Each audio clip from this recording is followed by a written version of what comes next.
A Yemeni man stands at the site of an airstrike in the capital, Sanaa, on Sunday. Mohammed HuwaisAFPGetty images. Saudi Arabia's crown prince has accused Iran of committing an act of direct military aggression by supplying Houthi fighters in Yemen with ballistic missiles.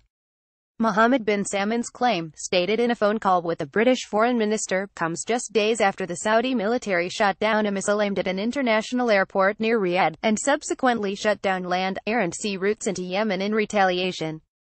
The Crown Prince stressed that the involvement of the Iranian regime in supplying its Houthi militias with missiles is considered a direct military aggression by the Iranian regime and may be considered an act of war against the kingdom, the state-run Saudi press agency said in a statement Tuesday. The agency also noted that Boris Johnson expressed his condemnation of the missile attack and reaffirmed the UK's commitment to Saudi Arabia. Iran, for its part, denies playing any role in Saturday's attempted attack, which Human Rights Watch says is most likely a war crime. The Houthi rebels, an Iran-backed Shiite militia that controls much of Yemen, including its capital, Sanaa, fired what has been reported to be a Burkan H-2 missile at the airport, only to see Saudi missile defense forces intercept it in flight. Some fragments of the destroyed missile did rain down on King Khalid International Airport. The Houthis launching of an indiscriminate ballistic missile at a predominantly civilian airport is an apparent war crime, Sarah Leah Whitson, Middle East director at Human Rights Watch, said in a statement Tuesday.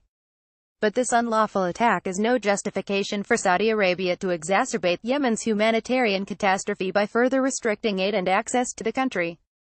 Indeed, the closure of Yemen's ports of entry threatens to worsen a situation that United Nations officials have also described as catastrophic. As of Saturday, the World Health Organization was reporting that more than 900,000 suspected cases of cholera have been reported since late April in Yemen, where years of war and privation have debilitated the infrastructure and medical system. The WHO says the outbreak of cholera, a disease that under most circumstances should be both preventable and treatable, has claimed the lives of at least 2,188 people in that period. They're lacking in everything from beds to basic medicines. Doctors said they didn't even have enough antibiotics, NPR's Ruth Sherlock told Morning Edition on Tuesday. Ruth, who just left Yemen this week, said it's not just cholera that threatens civilians in the war-ravaged country but random violence, as well. She said she met one 12-year-old boy at a hospital who stood on a landmine just outside his home 7 months ago. He lost much of his left leg and the toes on his right foot. And that's not to mention the food shortage that has ravaged Yemeni civilians, leaving 2 million children acutely malnourished at grave risk of dying, according to the UN Office for the Coordination of Humanitarian Affairs. It is the worst food crisis we are looking at today. 7 million people are on the brink of famine, millions of people being kept alive by our humanitarian operations, spokesman Jens Lierk told reporters this week, as Deutsche Welle reports. If these channels, these lifelines, are not kept open, it is catastrophic for people who are already in what we have already called the world's worst humanitarian crisis, said Lierk. As Routh notes, both the UN and Doctors Without Borders say their flights have been grounded. And Saudi leaders, who say they've undertaken to stem the flow of weapons from Iran, have as yet shown no inclination to lift the blockade. The past week's events represent a significant escalation in what has become something of a proxy struggle between Saudi Arabia, a sun-island country, and a predominantly Shiite Iran.